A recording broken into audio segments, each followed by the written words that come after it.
We often complain that life is short.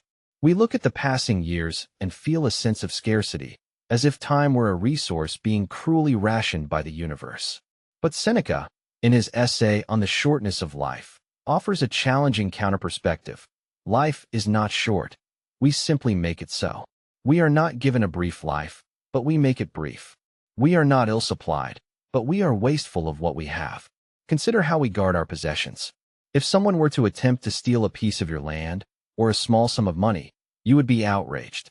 You would fight to protect your property. Yet, when it comes to time, we are remarkably generous. We allow others to walk into our minds and occupy our hours with trivialities, complaints, and meaningless distractions. We treat our time as an infinite resource, handing it over to tasks that do not matter and people who do not care for our growth. This is the great irony of the human condition. We fear death, yet we live as if we will never die. We postpone our living to a future that may never arrive. We spend our best years in a state of perpetual preparation, waiting for the right moment to actually begin our lives. Seneca observes that most people are so terrified of the end that they never actually begin. They are like a traveler who spends their entire journey packing their bags, never once stepping out the door to see the world. To reclaim your time, you must first understand the distinction between being busy and being at leisure.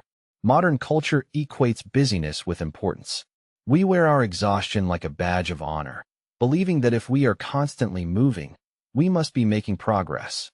But Seneca argues that this is merely a distraction. A man can be busy for 80 years and still have accomplished nothing of value. True leisure, or odium in the Latin sense, is not the absence of work. It is the freedom to pursue wisdom, to cultivate the mind, and to engage in the work of self-improvement. It is the ability to sit in a room alone and be at peace with one's own thoughts. This requires what the Stoics call prohairesis, the faculty of choice.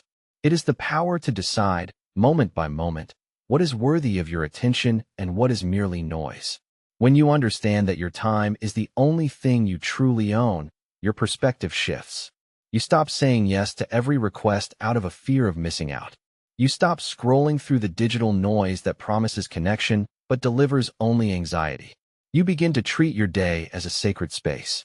To put this into practice, I invite you to conduct an audit of your life.